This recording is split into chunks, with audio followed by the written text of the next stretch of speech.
तो आज इस वीडियो में बात होगी गड़खा विधानसभा सीट की। जी हाँ, बिहार विधानसभा चुनाव बहुत करीब आ चुका है और ऐसे में तमाम विधानसभा सीटों पर हमारी नजर है और हम देख रहे हैं किस सीट से कौन होगा मजबूत दावेदार। नमस्कार, मेरा नाम शशांक पांडे है और आप द इंडिया टॉप देख रहे हैं। देखिए, बिहार विधानसभा चुनाव बहुत जल्द होने वाला है। तमाम गठबंधन मजबूती से लगा हुआ है। गठबंधन के अंदर सहयोगी दल जो है अपने अपने क्षेत्र पकड़ रहे हैं और ऐसे में बात आज गड़खा विधानसभा सीट की होगी और महागठबंधन के तरफ से कौन उम्मीदवार होगा इस पर चर्चा होगी। महागठबंधन के तरफ से ये सीट अभी राजद के पास है। राजद से सुरेंद्र राम यहाँ के विधायक हैं और उनको ऐसा एहसास होता है कि वो मजबूत उम्मीदवार हैं, मजबूत प्रत्याशी हैं, यहाँ से फिर से उनको टिकट मिलेगा।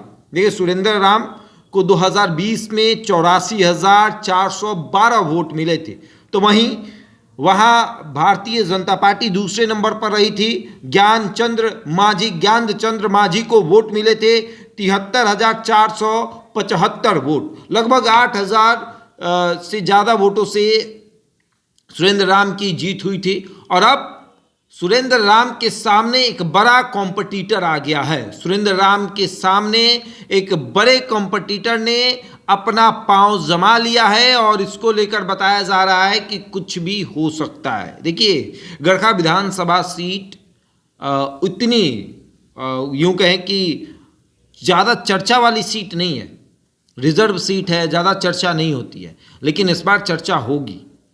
इस बार राजद के तरफ से कई दावेदार जो हैं वो चुनावी मैदान में उतरे हैं। जब गड़खा विधानसभा सीट पर आप सर्वे करिएगा तो आप चौक चौराहे पर पोस्टर देखिएगा, बैनर देखिएगा। उन तमाम पोस्टर और बैनरों में राजद के कई दावेदारों का जिक्र हो रहा है। कई दावेदार पोस्टर लगवा रहे हैं कि हम चुनावी मैदान में उतरेंगे, हम चुनावी मैदान में उतरेंगे। इसमें से एक नाम शैलेंद्र राम का है। शैलेंद्र राम चुनावी मैदान में उतरने की तैयारी कर रहे हैं। उनके पोस्टरों को जब आप देखिएगा तो उस पोस्टर में उन्होंने रोहिणी आचार्य को जगह दिया है और तेजस्वी यादव, तेज प्रताप यादव, लालू यादव, राबड़ी यादव को जगह दिया है। ये एक बहुत बड़ी रणनीति है कि एक रणनीति के तहत अगर हम गड़खा में रोहिणी आचार्य को जगह देंगे तो मतलब कि छपरा लोकसभा सीट से चुनाव लड़ने वाली रोहिणी आचार्य पर सबकी नज़र है।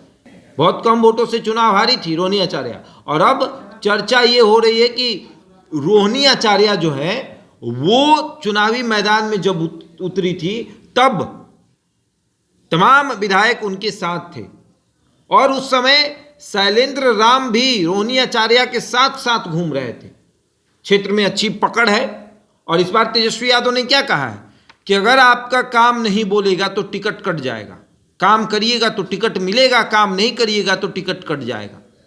तो सुरेंद्र राम की चर्चा काफ़ी तेज से हो रही है कि इनका टिकट कटने वाला है। शैलेंद्र राम का जिक्र खूब हो रहा है। इसमें एक और नाम है दिलीप कुमार राम का।